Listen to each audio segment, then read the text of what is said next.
নমস্কার, দেখছেন talk to Bangla. আমি অভিষেক রয়েছে আপনাদের সাথে। এই মুহূর্তে যে খবর নিয়ে উপস্থিত হয়েছি, অনুপম খের বলিউড অভিনেতা এবং অবশ্যই ভারতীয় জনতা পার্টির একনিষ্ঠ ভক্ত হিসেবে পরিচিত। তো তিনি শ্রী রাম মন্দিরে যে চুরি সেইটাকে নিয়ে মুখ খুলতেই কিন্তু রীতিমতন বিতর্ক তৈরি হয় এবং তার থেকেও বড় কথা, অনুপম খের হঠাৎ করে বলে বসেন শ্রী রাম কবে অবতীর্ণ হয়েছিলেন এবং কোন যুগে অবতীর্ণ হয়েছিলেন সেটা বলতে গিয়ে তিনি ভুল করে ফেলেন। তো সেটাকে নিয়েও এই মুহূর্তে চর্চা শুরু হয় এবং কংগ্রেস নেত্রী সুপ্রিয়া শ্রীনের থেকে শুরু করে অন্য আরেকজন দিকপাল অভিনেতা নাসিরুদ্দিন শাহ প্রত্যেকেই কিন্তু একদম অনুপম খেরকে রীতিমতন কটাক্ষ করেছেন এবং সেই ভিডিওগুলো এই মুহূর্তে ভাইরাল হচ্ছে সোশ্যাল মিডিয়াতে। সুপ্রিয়া শ্রীনের সঙ্গে তো একদম রীতিমতন কে গ্রামাটিক্যালি ঠিক বলছে, কে গ্রামাটিক্যালি ভুল বলছে, কে বেশি পড়াশোনা করেছে, কে কম পড়াশোনা, এই ধরনের পর্যন্ত একদম লড়াই হয়ে যায়। সম্পূর্ণটা রাখবো আপনাদের সামনে, কিন্তু অনুপম খের কি বলছেন সামগ্রিকভাবে আপনাদের আগে সেটা শোনাবো। তিনি যেটা বলছেন আপনারা শুনুন আমাদের থেকে, তারপর ভিডিও দেখাবো। তিনি বলছেন যে এটা তো কোনো চুরি নয়, আসল চুরি তো মুঘলরা করেছিল এবং তারাই তো আমাদের বিভিন্ন মন্দির লুট করেছিল। তার পরবর্তীতে তিনি কি বলছেন, যখন ঘরে কোথাও চুরি হয় আমরা কি ঘরের উপর রাগ করি না, যারা চুরি করেছে তাদের উপর রাগ করি? তাহলে আমরা এখন কেন রাম মন্দিরের উপর রাগ করব? এই তো আমি রাম মন্দিরে এসেছি এবং কত কত মানুষ রাম মন্দিরে এসেছেন এবং আপনারাও সবাই মিলে রাম মন্দিরে আবারও আসুন। এই হচ্ছে অনুপম খেরের কথা এবং এইটার উপর ভিত্তি করে রীতিমতন বিতর্ক তৈরি হয়েছে এবং রাম মন্দিরকে নিয়ে তিনি বিভিন্ন কিছু বলতেই পারেন, সবাইকে আহ্বান জানাতে পারেন, সেটা অবশ্যই তার একটা ব্যক্তিগত জায়গা থেকে তিনি করতেই পারেন, কিন্তু গুরুত্বপূর্ণ জায়গাটা যার যেটা জানা নেই সেটা নিয়ে বোধহয় খুব একটা মুখ খোলাটা বেশ খানিকটা চাপেরই জায়গা তৈরি হয়েছে এবং সেটাই তৈরি হয়েছিল। ভগবান শ্রী রাম তিনি কবে অবতীর্ণ হয়েছিলেন, কোন যুগে অবতীর্ণ হয়েছিলেন সেটাকে নিয়ে মুখ খুলেছিলেন অনুপম খের এবং একটা ইন্টারভিউতে সেই মুখ খুলে ফেলেন তিনি। তাই জন্য অবশ্যই সেটাকে নিয়ে তো বিতর্ক তৈরি হয়। আপনারা আগে দেখুন অনুপম খেরের একটুখানি বক্তব্য, অবশ্যই তার নিজের তৈরি করা ভিডিও যেটা তিনি নিজে শেয়ার করেছিলেন, তারপর আসছে নিয়ে বিস্তারিত ব্যাখ্যা। राम मंदिर आया हूँ अयोध्या में प्रार्थना करने के लिए। नए कार्य की शुरुआत हो रही है, नई फिल्म की शुरुआत हो रही है। फिल्म का नाम भी श्री राम भूमि है। भक्तों की भीड़ आप देख सकते हैं यहाँ पर लगी हुई है। जय श्री राम के नारे लग रहे हैं। आपके लिए भी प्रार्थना की, आपकी समृद्धि के लिए, आपके स्वास्थ्य के लिए। लोग हज़ारों में यहाँ आते हैं और अपनी आस्था रामलला में बनाए हुए हैं। बहुत अच्छा लगा। जय श्री राम। অত্যন্ত ইন্টারেস্টিং ভিডিও, শেষ অবধি দেখুন এবং অবশ্যই যে সাবস্ক্রাইব করেননি এখনো পর্যন্ত আমাদের চ্যানেল, অবশ্যই সাবস্ক্রাইব করে দিন টক টু বাংলা। আপনাদেরকে বলি এই মুহূর্তে অনুপম খের তিনি কিন্তু সরাসরি একদম বলেছেন যে এই চুরিটা কোনো চুরি নয়, মুঘলরা আমাদের রাম মন্দির এবং বিভিন্ন মন্দির চুরি করেছিল ইত্যাদি আপনারা শুনলেন। কিন্তু এই ক্ষেত্রে তিনি একটা ইন্টারভিউতে বলেন যে এই সামগ্রিকভাবে ভগবান শ্রী রাম তিনি জন্ম নিয়েছিলেন দাপর যুগে। ব্যাস এইখানে একদম সরাসরি বিতর্ক তৈরি হয়, কিন্তু সেই ক্ষেত্রে সুপ্রিয়া সরাসরি তাকে ঠিক করে দেন, কিন্তু ঠিক করে দেন যে জায়গাটা সেটা একদম আপনাদেরকে পড়ে শোনাবো। কিন্তু তার আগে আপনাদের বলি যে সনাতন ধর্ম অনুযায়ী, হিন্দু ধর্ম অনুযায়ী এখনো পর্যন্ত 4টে যুগ আমাদের কাছে এসেছে এবং সেই যুগের ক্ষেত্রে প্রাথমিকভাবে যেটা ছিল সত্যযুগ। সত্যযুগে কোনো ভগবানের অবতার সবাই একদম সঠিক ছিল, তাই জন্য খুব একটা আমাদের একদম সনাতন নিয়ম অনুযায়ী তাদের অবতীর্ণ হওয়া দরকার ছিল না সত্যযুগে। তার পরবর্তীতে এসেছিল ত্রেতা যুগ, তার পরবর্তীতে এসেছিল দাপর যুগ এবং তার পরবর্তীতে এখন যে যুগটায় আমরা বসবাস করছি সেটা কলিযুগ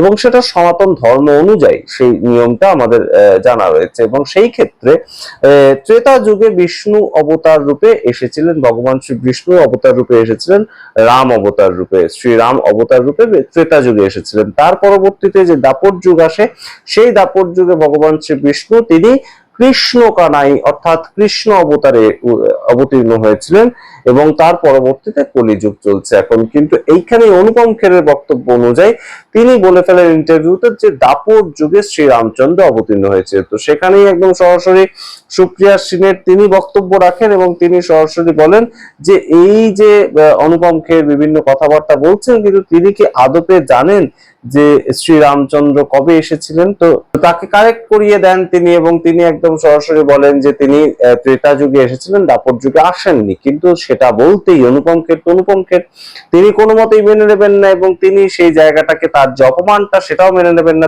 তিনি কি রিপ্লাই দিয়েছেন এটার পরবর্তীতে, no Supriya Shrinate ma'am, but since you are the greatest authority on Hindu mythology and Sanatan Dharma, would love to get educated by you. Jai Shri Ram. Please reply back by writing Jai Shri Ram regards.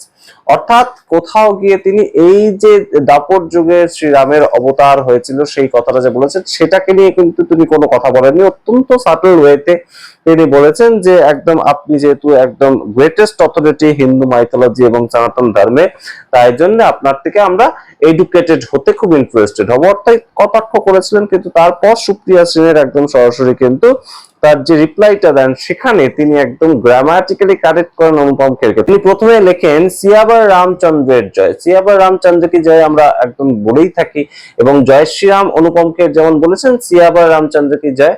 তো এটা আমাদের একদম যারা সনাতন ধর্মের মানুষজন রয়েছেন, যারা শ্রীরামচন্দ্রের ভক্ত রয়েছেন, তারা অবশ্যই বলেন এটা সিয়াবার রামচন্দ্র কি জয়। তো তার পরবর্তীতে তিনি বলছেন, এই কথা দিয়ে শুরু করছেন, এবং তার পরবর্তীতে বলা হচ্ছে আমার মনে হয়েছিল যে আপনি হয়তো ভুল হোয়াটসঅ্যাপ ফরওয়ার্ড করে ফেলেছেন। অর্থাৎ হোয়াটসঅ্যাপ ইউনিভার্সিটিতে আজকাল বিভিন্ন ধরনের একদম ন্যারেটিভ চালানো হয়, সেগুলো পড়েই ম্যাক্সিমাম মানুষ তর্কে বসে পড়েন, এবং সেইটাই কথা বলছেন সুপ্রিয়া সেন।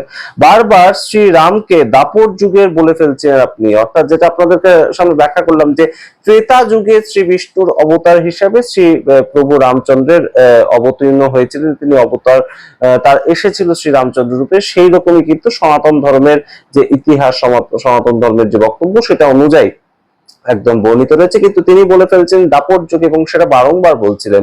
এবং তারপর তিনি বলছেন একদম কারেক্ট করে দিয়ে তিনি ত্রেতা যুগে অবতীর্ণ হয়েছিলেন, যেটা আপনাদের বলছিলাম এতক্ষণ ধরে একদম সনাতন ধর্মের নিয়ম অনুযায়ী।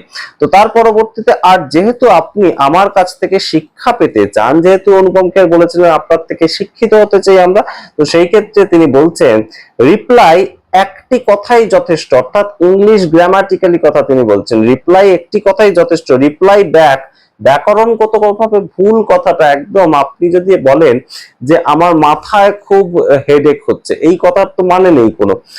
তো সেই রকম ভাবেই রিপ্লাই করার মানেই একদম রিপ্লাই দেওয়া। আপনি একটা প্রশ্ন করেছেন, তার রিপ্লাই করা মানেই একদম রিপ্লাই ব্যাক করাই।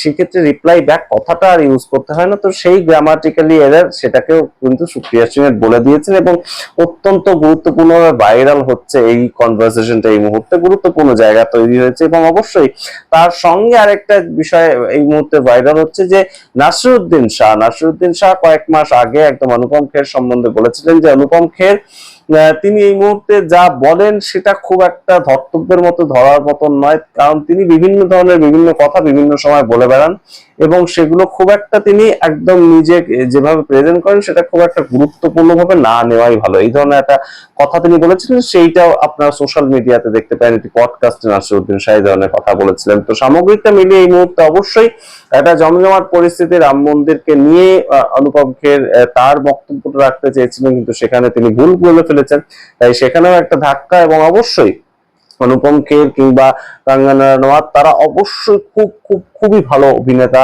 অভিনেত্রী, এবং অবশ্যই তারা যেভাবে যে ধরনের রোল করেন, যখন যে রোল করেন, সেটা কমার্শিয়ালি হতে পারে কিংবা আর্ট ফিল্মের ক্ষেত্রে হতে পারে কিংবা প্যারালাল ফিল্মের ক্ষেত্রে, যে কোনো সময় তাদেরকে আমরা দেখতে পাই যে চরিত্রের সঙ্গে মিশে যান তারা, সেটা তাদের অবশ্যই একটা কৃতিত্ব। এবং ভারতীয় সিনেমার দর্শক হিসেবে আমাদের কাছেও সেটা একটা অন্যতম ভালো ট্রিট অনুপম খেরের একটা অভিনয় দেখতে পাওয়া। কিন্তু তিনি যেভাবে একদম সমর্থন করছেন ভারতীয় জনতা পার্টির বিভিন্ন জিনিসপত্রকে, এবং রাম মন্দিরের চুরিটাকেও তিনি চুরি হিসেবে দেখতে চাইছেন না, তিনি বলছেন এটা তো কোনো চুরি নয়, আসল চুরি তো মোগলরা করতো। এই যে বিষয়গুলো কোথাও গিয়ে হয়তো সাধারণ মানুষ, সাধারণ যারা সনাতন ধর্মের রেগুলার বেসিস রাম মন্দিরে যেতেন, এতদিন ধরে তারা একদম ভরসার জায়গা থেকে, আস্থার জায়গা থেকে টাকা দিয়েছেন, সেখানে তাদের টাকা চুরি হয়ে গিয়েছে, সেইগুলো হয়তো কোথাও গিয়ে ধাক্কা লাগছে। আপনারা সামগ্রিক রিপোর্টের ভিত্তিতে কি মনে করেন অবশ্যই কমেন্ট বক্সে কমেন্ট করুন। এবং অনুপম খের যিনি এত বড় বড় কথা বলছেন রাম মন্দির সম্বন্ধে, ভারতবর্ষের ইতিহাস সম্পর্কে এবং বিভিন্ন কিছু বলে, তার এটাই জানা নেই যে শ্রীরামচন্দ্র কবে অ্যাকচুয়ালি এসেছিলেন, অবতীর্ণ হয়েছিলেন, কোন যুগে অবতীর্ণ হয়েছিলেন, নাকি কোথাও গিয়ে একটু সমস্যা হয়ে গিয়েছে হোয়াটসঅ্যাপ ইউনিভার্সিটি থেকে ন্যারেটিভটা পড়ার মাধ্যমে। আপনারা কি মনে করেন অবশ্যই কমেন্ট বক্সে কমেন্ট করুন। দেখতে এখন টক টু বাংলা, অবশ্যই টক টু বাংলা ইউটিউব চ্যানেলটিকে সাবস্ক্রাইব করতে ভুলবেন না। ধন্যবাদ।